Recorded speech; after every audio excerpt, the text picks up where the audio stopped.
Good afternoon, and thank you for joining us on such short notice for an update on the efforts to bring escapees Ameen Hurst and Nasir Grant back into custody. As you know, Nasir Grant was arrested last Thursday, and we are very glad to report that Ameen Hurst was apprehended this morning. Please join me in thanking the police department and our partners in the U.S. Marshal's Office for their thorough, determined, and successful efforts to bring both escapees back into custody. In just a moment, they will provide more information about the arrest. The response over the last 10 days has been a collaborative effort, and we are joined by representatives of the District Attorney's Office who will give updates as well. I'm very relieved and grateful that this incident has reached resolution. Before I turn it over to Deputy Police Commissioner Frank Venor, I just want to tell our federal partners, both in the U.S. Marshal's Office and in the FBI and everyone else in law enforcement, Pennsylvania Attorney General's Office, they always have our back, whether it's this situation or it's stuff dealing with drugs and guns. I just want to thank them because they're making our city much safer, and I appreciate you. Thank you. Deputy Commissioner Venor.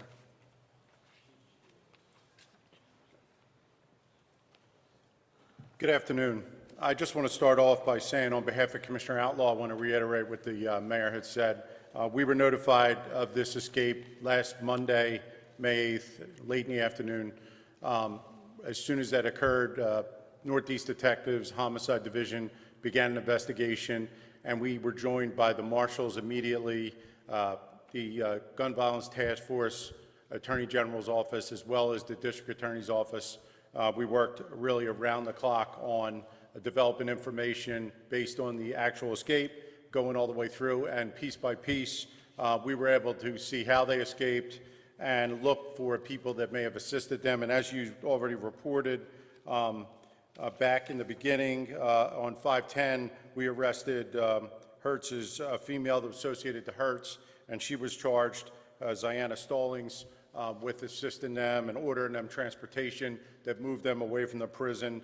As we reviewed video, we were able to identify a Jose Flores Herrera, who was an inmate inside, but he acted as a lookout, and he moved them and helped them elude guards and leave the building. As that investigation kept going, we took Mr. Grant into custody, and then we were able to develop information about a Michael Abrams who had also assisted Hertz in leaving the area. He was taken into custody this week on Monday. Those arrests were all associated and all charged with assisting them in the escape. The events, that arrest and more information that we developed led to the events that occurred today. Today, the marshals will explain, but they were able to take Mr. Hertz into custody without incident, West Philadelphia. He was stopped with his mother and brother. We are in the process now of charging his brother. I'm not going to name him because we're not through with those charges yet, but later on you'll get information on that. And again, I just want to thank all our assistants on this, people from the public that listed tips, because based on that, this was a very quick amount of time. We were able to find both individuals, and no one else was injured or affected by this. So thank you.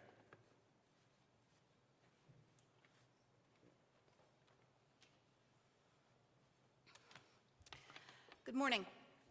My name is Leandra Rattacco. I'm the Chief of the Special Investigations Unit at the District Attorney's Office. I'm here with Chief of the Homicide Unit, Joanne Pescator, and we also would like to invite up the two main investigators from our unit who's been working so collaboratively with all of the agencies in Philadelphia, Jeff Palmer from the Gun Violence Task Force, Brett Sikosian from the Special Investigations Unit, and Liz Amoroso as well from the Gun Violence Task Force. As you can see, this has been a very collaborative effort between our agency and all of the other agencies in Philadelphia. For that, we are very grateful. We have been able to put this information together. It's flowed very quickly, and as people have been working basically around the clock, and we are very pleased that these escapees and their conspirators have been arrested without incident.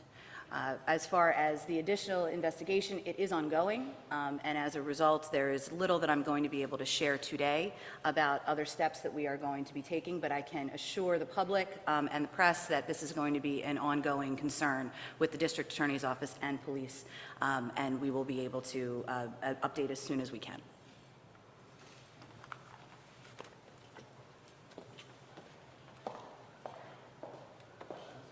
Are there any questions?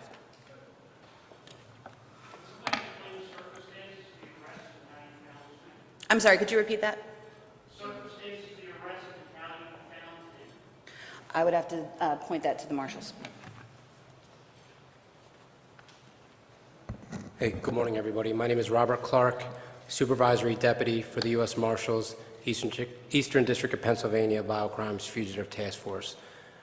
Like I stated this morning, the Marshal Service is proud to announce after 10 days we were able to take Ameen Hurst into custody this morning in the 6100 block of Washington Avenue.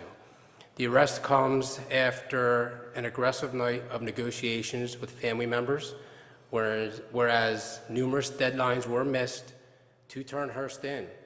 So at approximately 0600 this morning at first light, we decided to take an enforcement action. That enforcement action including setting surveillance teams up on residents we believe Hurst to be presently in. At around 8:30 this morning, we identified Hurst coming out of a house on the 6100 block of Washington Avenue and enter a vehicle with two family members. At that time, a vehicle containment was conducted as the vehicle tried to pull off the block, and Hurst was identified and taken into custody without incident. We just wanted to reiterate here, over the past 10 days, we've made 2 arrests, 2 escapees, and 2 other people who were culpable in the escape. And for all 4 arrests, we're proud to announce not 1 iota of force was needed. It was, that we attribute that to the training that the Marshal Service gives, to the knowledge of our investigators, to the experience, and it's something that we take pride in, that in 10 days we were able to get 2 escapees in custody without any use of force. I said it this morning, we want to thank the media, we want to thank the public. This is a manhunt that expanded 10 days, 3 states to include Pennsylvania, Delaware, and New York. Dozens and dozens of tips that we had to triage, and hundreds of man hours. So we couldn't be happier with the result today. And we're always here for our state and local partners. The Marshal Service Fugitive Task Force around the country, that's what we're here for, to help our state and local partners. And we'll always be here for the surrounding counties and especially the Philadelphia Police Department, who we've had an exemplary relationship with over the years.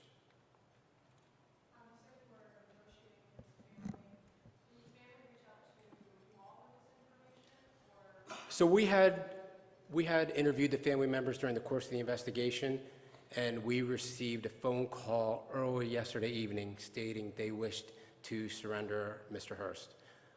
One deadline had passed. There was sporadic communication. It was early morning hours. Another deadline had passed, and then a third deadline had passed right before sunset. And at that point, it was my decision that we needed to go out and shake the tree a little bit, go after places that we thought Hurst was presently at. And fortunately for us, and unfortunately for him, he came out of the right house. I don't want to say what led us there. It's just good investigative work by our deputy marshals to the Northeast detectives that we had a very close relationship. Captain Jack Ryan was instrumental in his communication with me, and also the district attorney's unit. This is one time I can say, or this is a time I can say, that the U.S. Marshals, the Philadelphia Police Department, Homicide Unit, District Attorney's Office, we were all lockstep in our decisions. The information flowed up and it flowed down, and I attribute that to one of the reasons why we were able to get both Grant and Hurst in custody so quickly.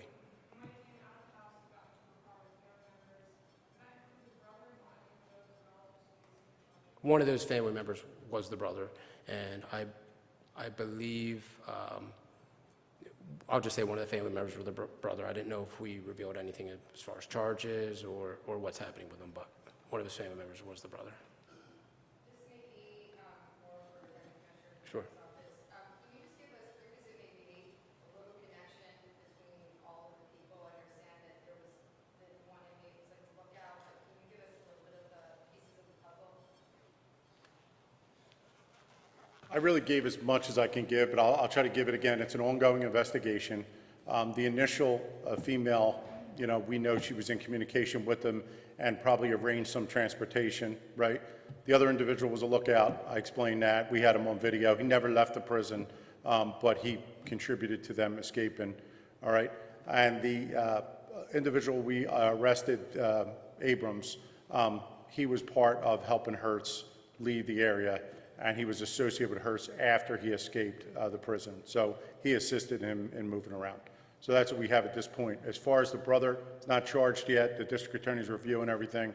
If charges are approved, we'll get that out to you. And then is there a look inside the prison to see if there was any help inside the prison? The investigation is ongoing. The answer is yes, and we're not able to give more details about that at this stage, but we hope to in the very near future. And to be clear about that, I mean prison officials. I understand. Okay. I'm just making sure everybody. Yes, thank you. Yes, the investigation is ongoing into what happened, because we need to be able to track it back. We need to be able to figure out how this kind of thing could happen with where we are today in Philadelphia, so that we can ensure that the prisons and the community are safe for the community at large and for the people who are in the prisons. We need to be able to address the whole issue. And I can say definitively that I expect this collaboration will continue, not only with PPD, but also with the mayor's office and some of the other entities that we've been in contact with. So we hope to be able to answer that question shortly.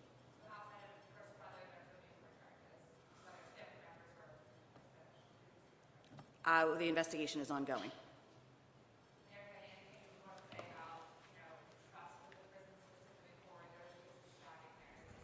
Well, I mean, we've had incidents like this, not this, but the stabbing we've had before, and kind of violence in the prison. We are short-staffed. Prisons around the country are short-staffed, as police departments are, and we're trying to encourage people to go into those professions. And we do have a personnel problem as far as numbers. But I can tell you for sure that Commissioner Carney did not conduct 3 bed checks. Somebody conducted 3 bed checks and either can't count or could count and did something wrong.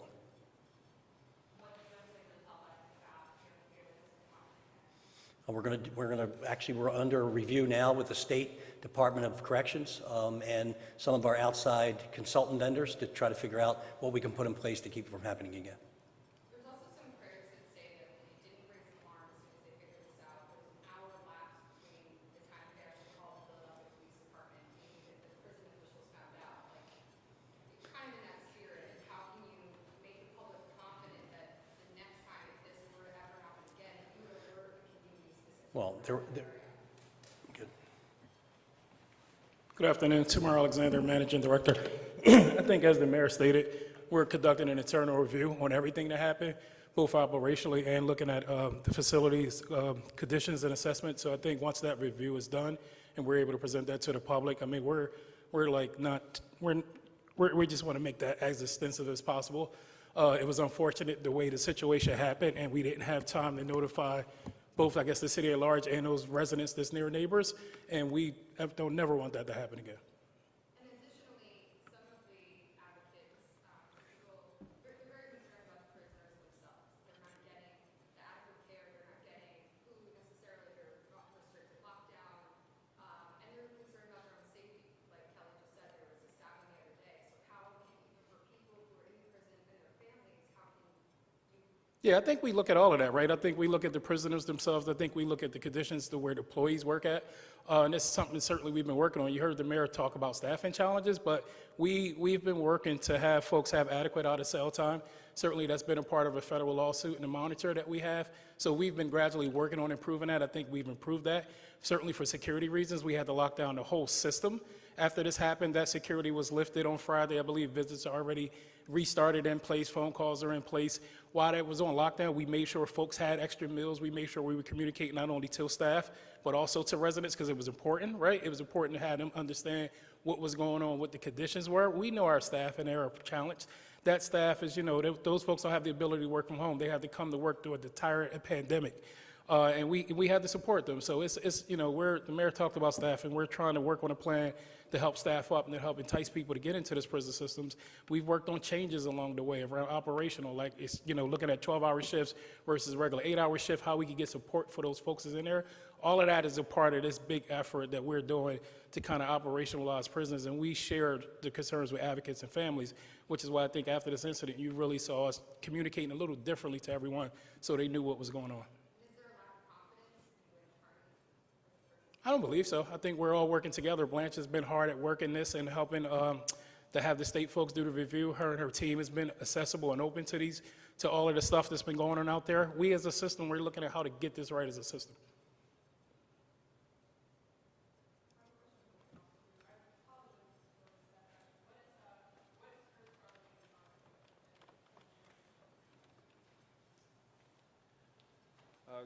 Good afternoon, everyone. Jeff Palmer from the Gun Violence Task Force, Assistant Chief. We're currently reviewing charges right now. It's fair to say he's going to be facing some charges, but what charges those are, we're not able to release right now, but should be able to release that information shortly. I'm not going to share his name until we charge him, but that should be able to be released shortly.